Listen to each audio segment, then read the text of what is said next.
Profe, las preguntas que dictó, ¿las va a querer a mano? No, esas son para que estudien ustedes, ya no se las voy a pedir. Ah, ok. Eso es para, nomás para ustedes, para que vayan estudiando. Ah,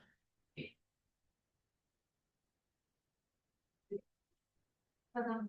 ¿Y no la Colombia?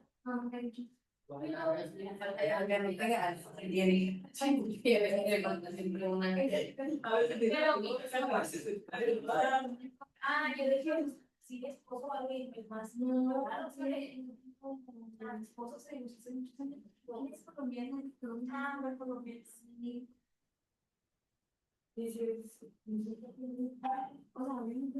A la primera sí,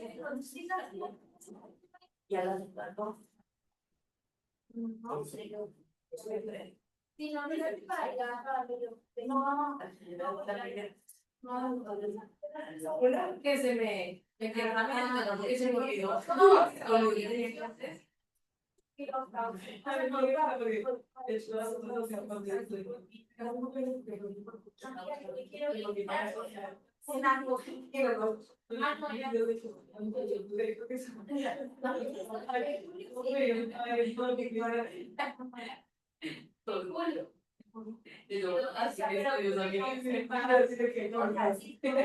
De que si voy, sería de comer en el pero sale más caro. Pero, o sea, sí podría ser de que ir dando pasos.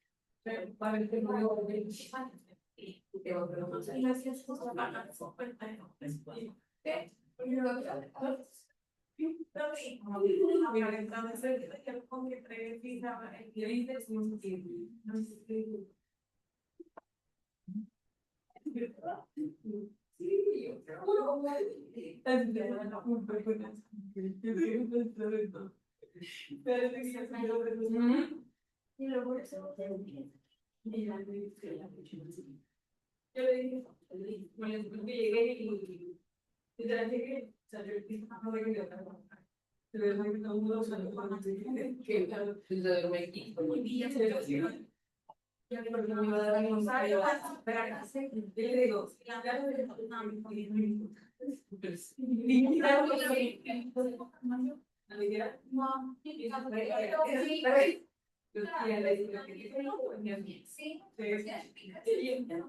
siempre van a estar ocupando las camas cuando una vez que van a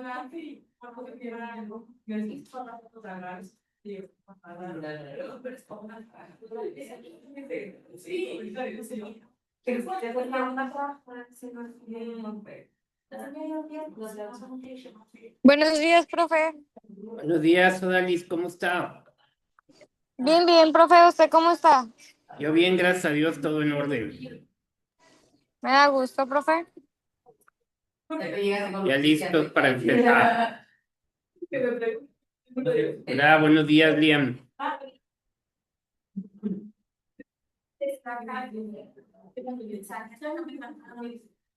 Ahora, ¿qué pasó? No se pueden recordar, buenos días. No nos quedamos de clase. Pues sí, no me gusta. Ya le digo que y ya. No, ya me queda. Güey, me conté. Nada más.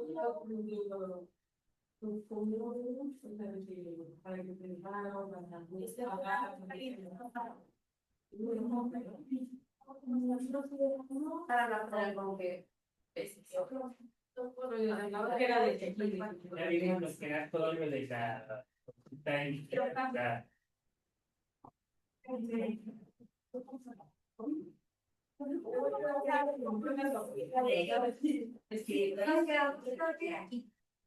O sea, apenas que sabes como nada, nada de preguntas. Sí, porque el que no sé, ya, yo cambiar. Ay, terminamos y luego ya empezamos a las preguntas. No tengo nada que hacer, suerte. Sí, sí, me chingo de tarea. No, sí, no me sé. ¿Y cuándo vas? Te la promo. Por más de después por allí.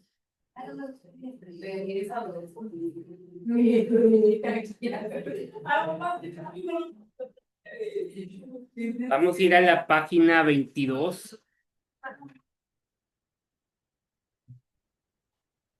Nada, infinito. del manual y nos vamos a ir a donde dice identificación de una teoría.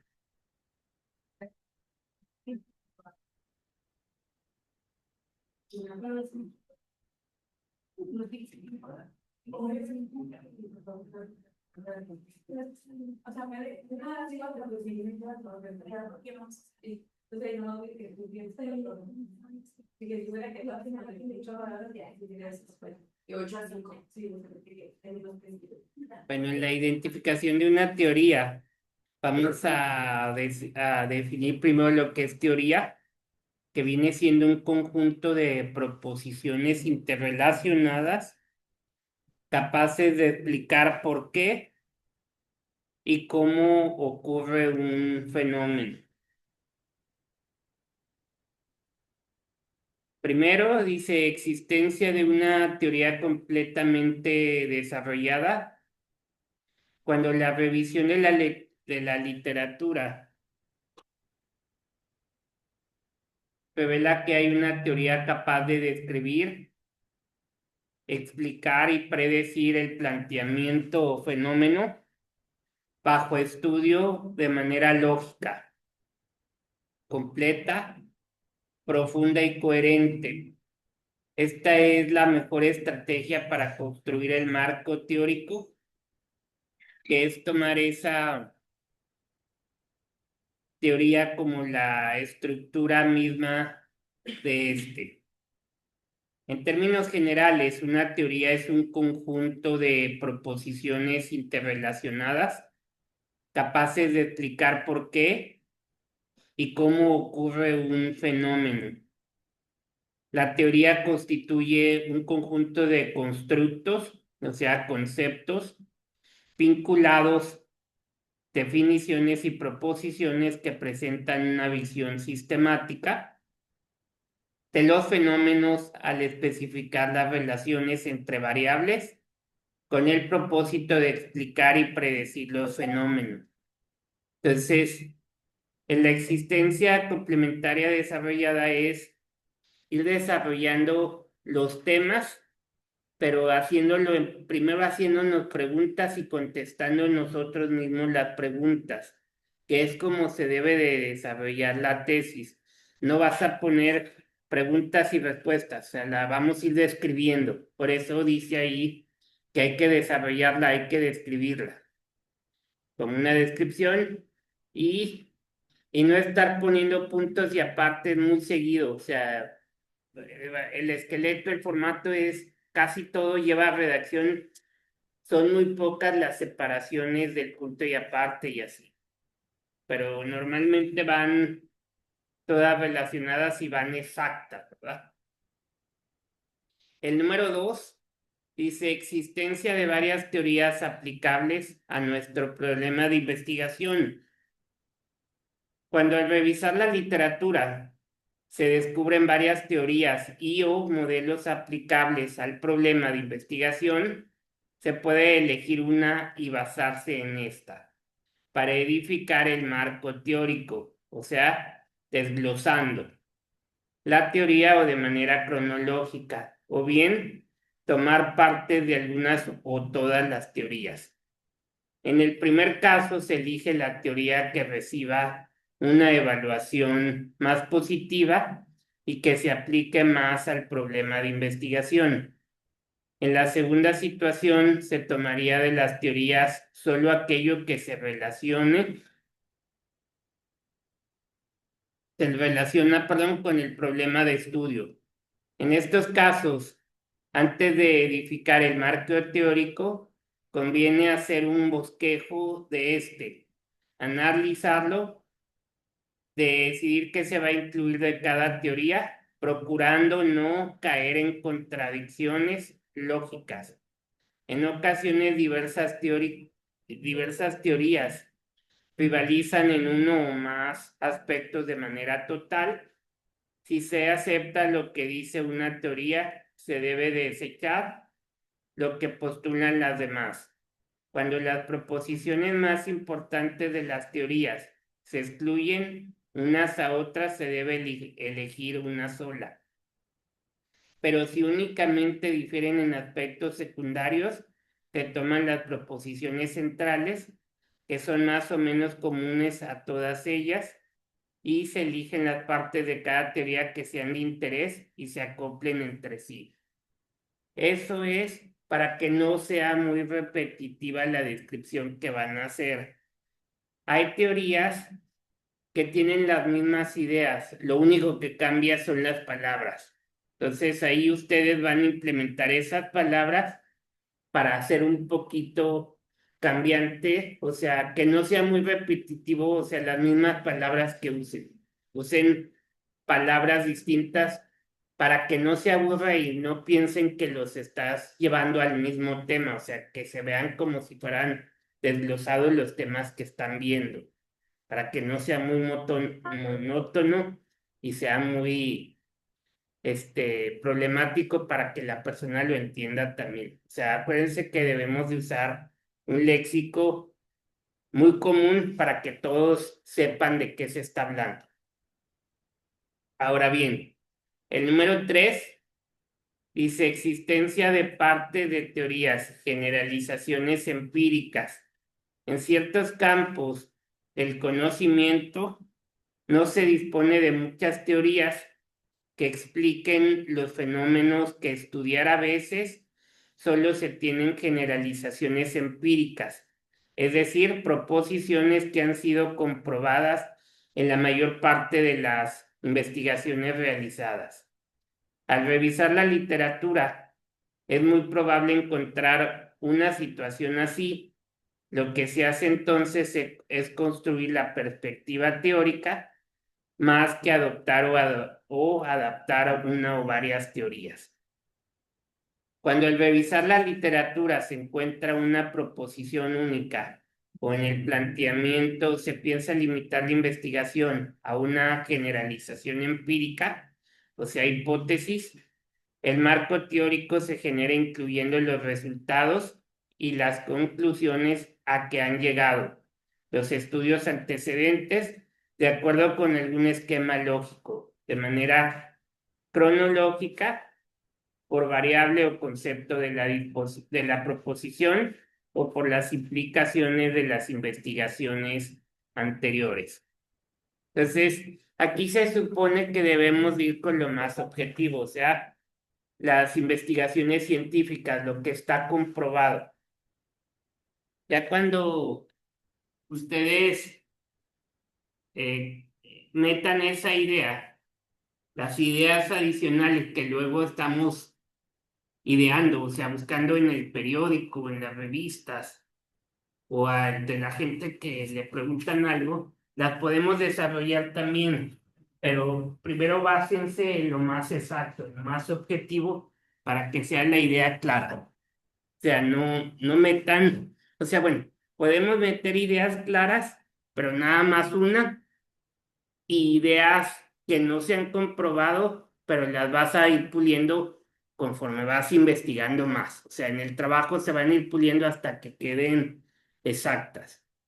¿Quién lo va a hacer eso? La persona que ustedes elijan como coordinador, que es el que les va a ayudar a hacer la tesis, que en bueno, es la investigación, pero luego se convierte en tesis.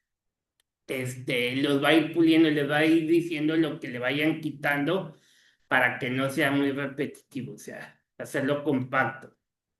Bien, o sea, lo van a ir puliendo a que quede de una manera que ustedes se lo puedan aprender y lo puedan explicar. Acuérdense que ya habíamos platicado eso, que muchas veces queremos hablar de muchas cosas pero a la hora que le preguntan, no se acuerdan. Desgraciadamente no nos acordamos porque son muchas ideas.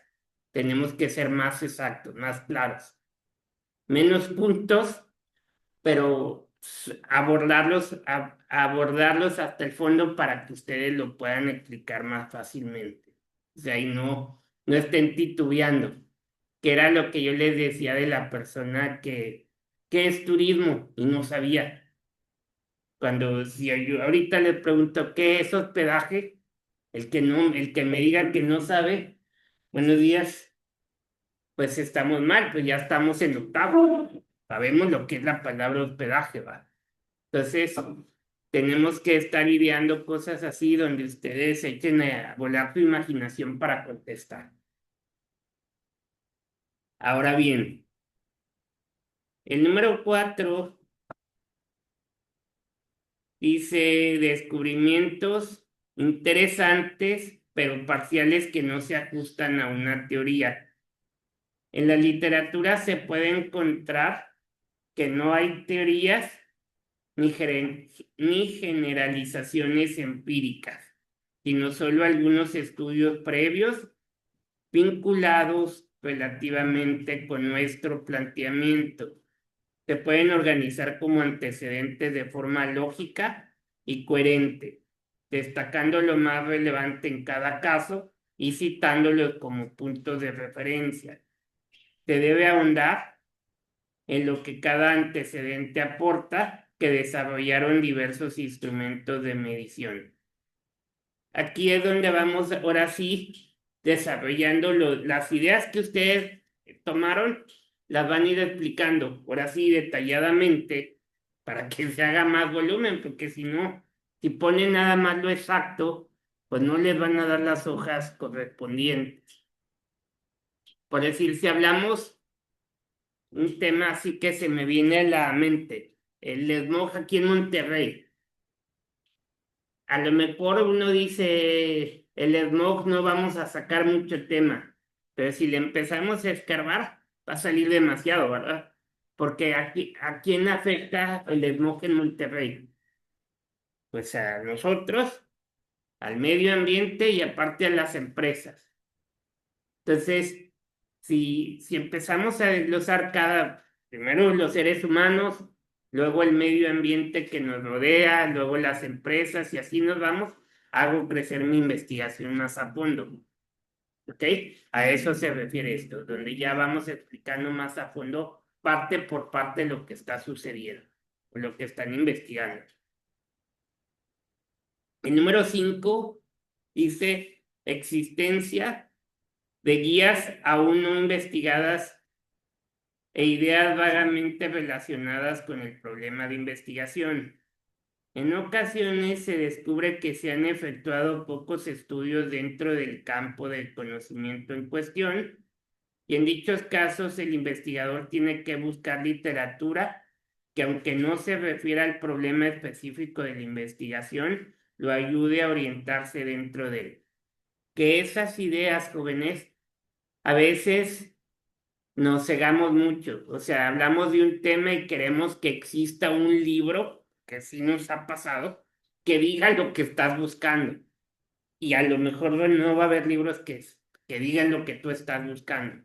Se va a asemejar o vas a buscar cosas que se asemejen al tema que ustedes están buscando para que esos libros o esos manuales les den ideas y las puedan complementar poco a poco a lo que ustedes están desarrollando.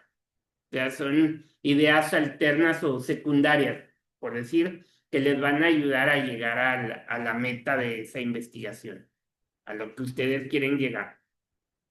O sea, acuérdense que no tiene que ser específicamente un tema, o sea, lo puedes ir ampliando, pero de acuerdo a su aprendizaje, a lo que ustedes puedan recordar también.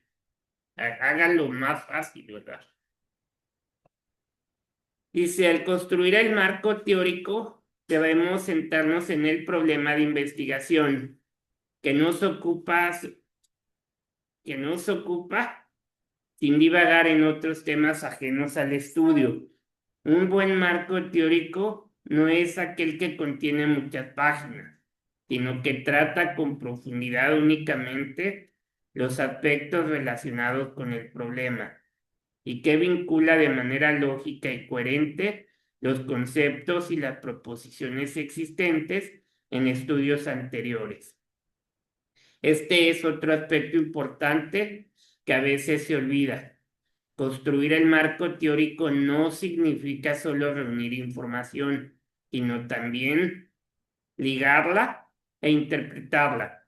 En ello la redacción y la narrativa son importantes porque las partes que lo integren deben estar enlazadas y no debe saltarse de una idea a otra. Entonces, hace ratito les dije que pues tienen que buscar mucha literatura o muchas ideas para que se pueda ampliar el número de hojas.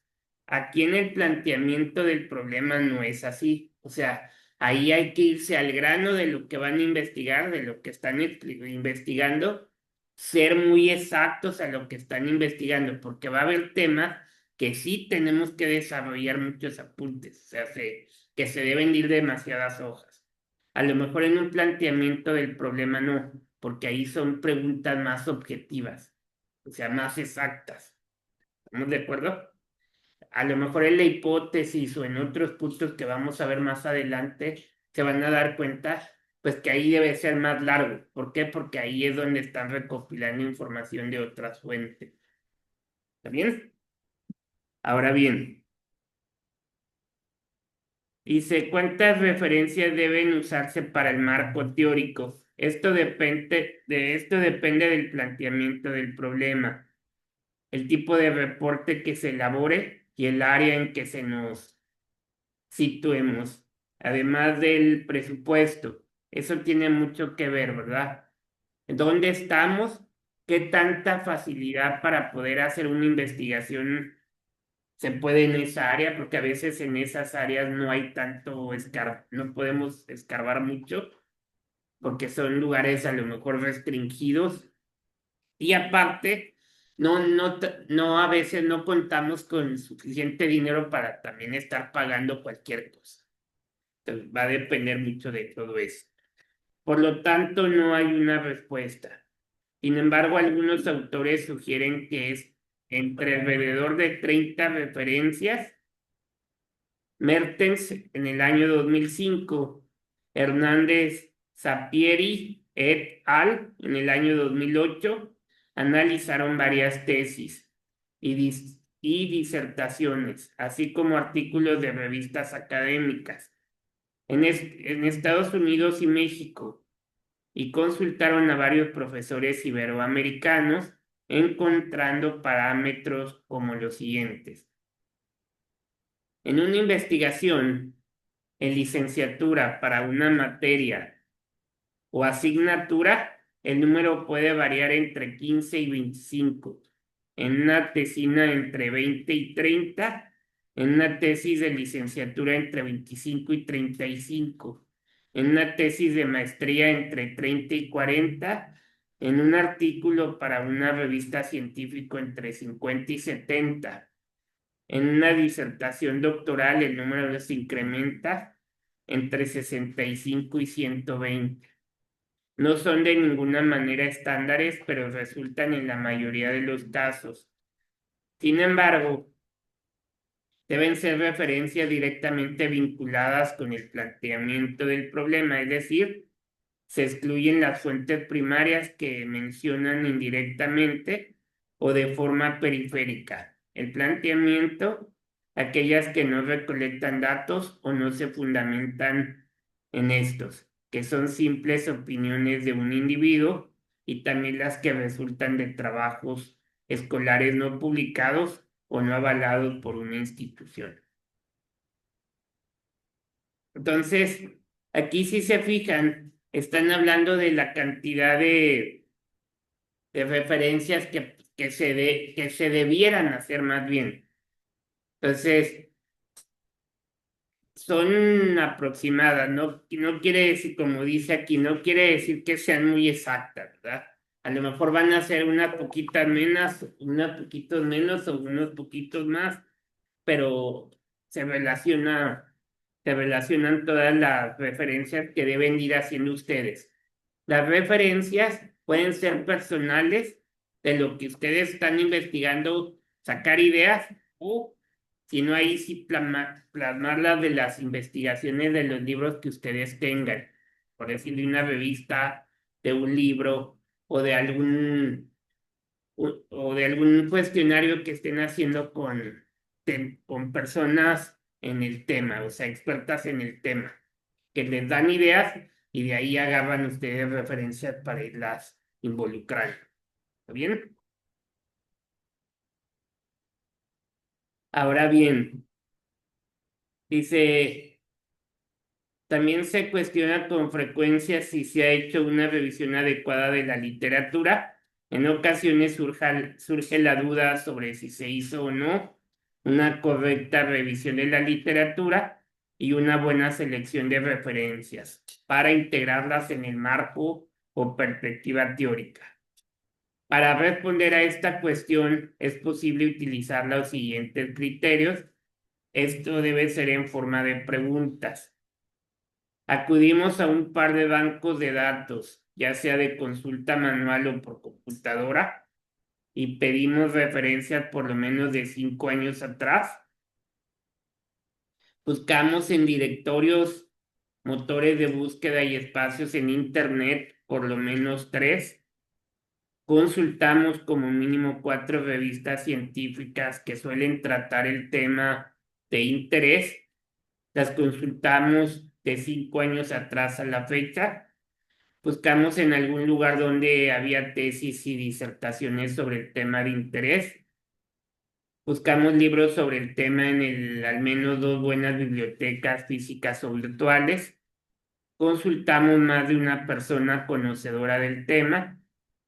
Y si aparentemente no descubrimos referencias en bancos de datos, bibliotecas, hemerotecas, bibliotecas y filmotecas, contactamos a alguna asociación científica del área en la cual se encuentra enmarcado el problema de investigación. Aquí es donde nos podemos dar cuenta que a veces nosotros, por no querer abarcar mucho, nada más investigamos de un solo libro, y un solo libro no nos va a dar todo. Por eso se hace muy extensa la tesis, porque tenemos que consultar de varias cosas. O sea, de periódicos, ahora sí de videos, a veces estamos viendo videos y eso nos están dando ideas, o una persona conocedora del tema también habla de estos puntos, entonces nos empieza a abrir el panorama también. Entonces, todas esas preguntas nos debemos de hacer y estar investigando no de la actualidad, o sea, tenemos que poner un poco de la historia de los antecedentes para que vean desde cuándo viene ese problema, o sea, desde cuándo inició el problema de la investigación que ustedes están haciendo a la actualidad, para ser realistas, ¿verdad? Cómo era antes y cómo es ahora. ¿Está bien? Además, cuando hay teorías o generalizaciones empíricas sobre un tema, cabría agregar las siguientes preguntas. Esto es como fines de autoevaluación, que ustedes esas preguntas se las van a hacer cuando ya le estén haciendo la investigación, que si ustedes dominan estas preguntas con esas respuestas, quiere decir que sí están bien empapados con su investigación. Eso es lo importante, ¿va? Dice, ¿quién o quiénes son los autores más importantes dentro del campo de estudio? ¿Qué aspectos y variables se han investigado? ¿Hay algún investigador que haya estudiado el problema en un contexto similar al nuestro? ¿Tenemos claro el panorama del conocimiento actual respecto a nuestro planteamiento? ¿Sabemos cómo se ha conceptualizado nuestro planteamiento? ¿Generamos un análisis crítico de la literatura disponible? ¿Reconocimos fortalezas y debilidades de la investigación previa? La literatura revisada se encuentra libre de juicios, intereses, presiones políticas e institucionales, el marco teórico establece que nuestro estudio es necesario o importante. En el marco o perspectiva teórico queda claro cómo se vincula la investigación previa de nuestro estudio. Al hacerse esas preguntas, ustedes pueden ir acoplando toda esa información que han investigado. ¿Por qué? Porque de ahí se va a expandir toda la información que ustedes expongan. Ya encontró la página 26, ¿no? Sí. Ok. Y luego ya nos vamos al alcance de la investigación. Puede ser exploratoria, descriptiva, correlacional o explicativa. Dice, el alcance del estudio, pues depende la estrategia de investigación y así el diseño, los procedimientos y otros componentes del proceso serán distintos en estudios con alcance exploratorio, descriptivo, correlacional o explicativo. Pero en la práctica, cualquier investigación puede incluir elementos de más de uno de estos 4 alcances. Los estudios exploratorios sirven para preparar el terreno y por lo común anteceden a investigaciones con alcances descriptivos, correlacionales o explicativos. Los estudios descriptivos, por lo general, son la base de las investigaciones correlacionales, las cuales a su vez proporcionan información para llevar a cabo en estudios explicativos que generan un sentido de entendimiento y son altamente estructurados. Pásele buenos días. Las investigaciones que se realizan en un campo de conocimiento específico pueden incluir diferentes alcances en las distintas etapas de su desarrollo. Es posible que una investigación se inicie como exploratoria y después puede ser descriptiva y correlacional y terminará como explicativa. Casi siempre, jóvenes, en las investigaciones, pues usamos todas. ¿Por qué? Porque primero estamos explorando en dónde se va a hacer o dónde se llevó a cabo el tema que tú estás escogiendo. Entonces, indistintamente, a veces no lo hacemos así, pero indistintamente a la hora que ya estás redactando todo, se dan cuenta que pasaste un lugar, luego estás describiendo todo lo que sucedió en ese lugar, y luego la correlacional y explicativa, donde estás dando los puntos de vista de tu investigación personales, más aparte la de todas las personas que estás entrevistando o que estás pidiendo información. O sea, es un conjunto de ideas que todas se relacionan. ¿Está bien? Ahora bien, estudios exploratorios se realizan cuando el objetivo consiste en examinar un tema poco estudiado. Ahora bien, los estudios exploratorios se realizan cuando el objetivo es examinar un tema o problema de investigación poco estudiado, del cual se tienen muchas dudas o se ha abordado antes. Es decir, cuando la revisión de la literatura reveló que tan solo hay guías no investigadas e ideas vagamente relacionadas con el problema de estudio, o bien si deseamos indagar sobre temas y áreas desde nuevas perspectivas. Esos son los más complicados, porque a veces son ideas que no nos quedan bien claras o que están divagando ahí y que tenemos que meternos más en esa investigación, explorando más a fondo esos temas. En pocas palabras, ¿va? Ahora bien, los estudios exploratorios sirven para familiarizarnos con fenómenos relativamente desconocidos obtener información sobre la posibilidad de llevar a cabo una investigación más completa respecto de un contexto particular, investigar nuevos problemas, identificar conceptos o variables promisorias, establecer prioridades para investigaciones futuras o sugerir afirmaciones y postulados. O sea, tenemos que buscar más información de esos temas para poderlos desarrollar mejor. ¿Está bien? Ok. Ahora bien, los estudios exploratorios en pocas ocasiones constituyen el fin en sí mismos. Generalmente determinan tendencias, identifican áreas, ambientes, contextos y situaciones de estudio, relaciones potenciales entre variables, o establecen el tono de investigaciones posteriores más elaboradas y rigurosas. Estas indagaciones se caracterizan por ser más flexibles en su método en comparación con las descriptivas, correlacionales o explicativas.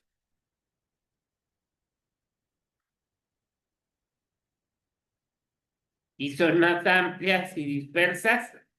Asimismo, implican un mayor riesgo y requieren gran paciencia, serenidad y receptividad por parte del investigador.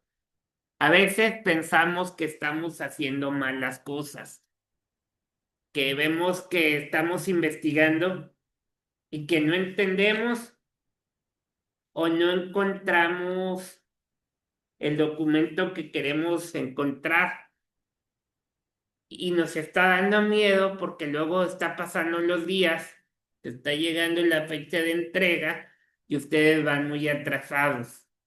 No se preocupen, están haciendo las cosas bien, nada más que nos están traicionando nuestros nervios, porque todo sale, nada más que hay que meternos más a fondo a las investigaciones, a pedir asesoría que a veces no queremos preguntar.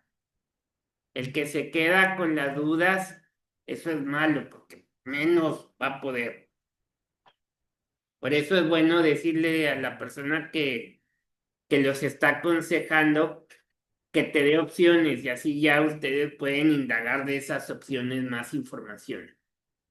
O sea, hay que meternos muy a fondo para poder rascar información de lo que queremos obtener del tema de investigación que estamos haciendo. ¿Ok? Por eso hay que tener mucha paciencia con lo que estamos haciendo. Ustedes deben de manejarse tiempos para hacer cada cosa. Y es hasta que no o sea, en ese tiempo que se marcaron es hasta que no terminen, pues, de hacer lo que tienen que hacer en cada día, ¿verdad? ¿Para qué? Porque debe de fluir todo, o sea, todo debe de salir en día a día. No quieran hacer toda una investigación en 2 días porque no se va a poder, no van a poder. O sea, difícil, o a lo mejor lo hacen, pero va a estar todo mal. ¿Por qué? Porque ya no les va a dar chance de estar recopilando información o de revisar si está bien o está mal. Y si le pide una persona, pásame tu información para ver cómo vas, háganlo. Porque ¿qué es eso de que no lo entregan? Y ya cuando lo tienes que encuadernar, ahí es cuando van con la persona, ahora sí revísamela. Y está todo mal.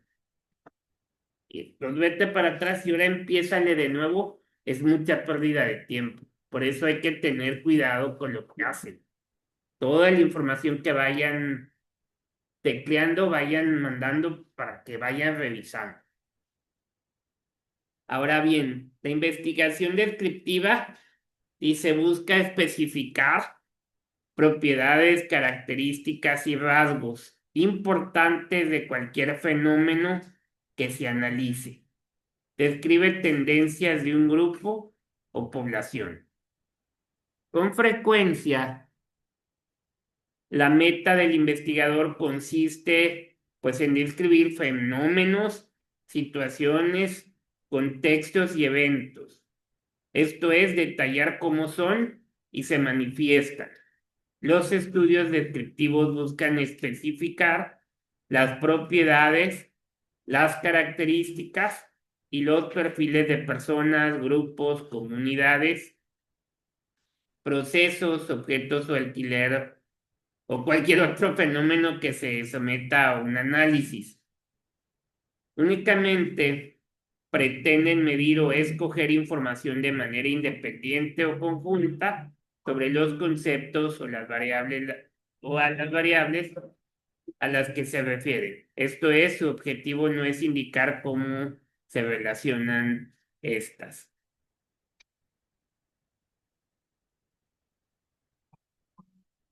Aquí es donde uno tiene que usar esos puntos. Tenemos que describir situaciones, detallar cada una de esas situaciones y ver cuáles son los objetos, las características, y vamos a ir sacando así más información. Así como los estudios exploratorios sirven fundamentalmente para describir y prefigurar, los estudios descriptivos son útiles para mostrar con precisión los ángulos o dimensiones de un fenómeno, suceso, comunidad, contexto o situación. En esta clase de estudios, el investigador debe ser capaz de definir o al menos visualizar qué se medirá, o sea, qué conceptos, variables, componentes, etcétera, y sobre qué o quiénes se recolectarán los datos, o sea, las personas, grupos, comunidades, objetos, animales, hechos, etcétera. Y luego ya viene lo que es la investigación correlacional, donde dice que asocia variables mediante un patrón predecible para un grupo o población.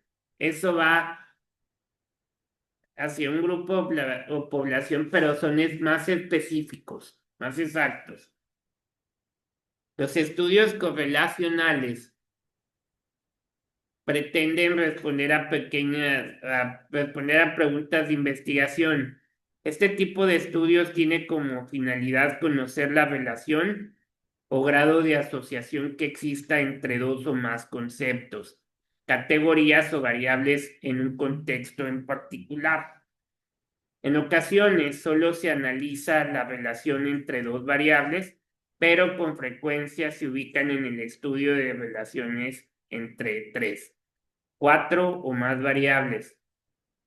Los estudios correlacionales, al evaluar el grado de asociación entre dos o más variables, miden cada una de ellas presuntamente relacionadas y después cuantifican y analizan su relación. Tales correlaciones se sustentan en hipótesis sometidas a pruebas. Ahorita seguimos, jóvenes, porque nos va a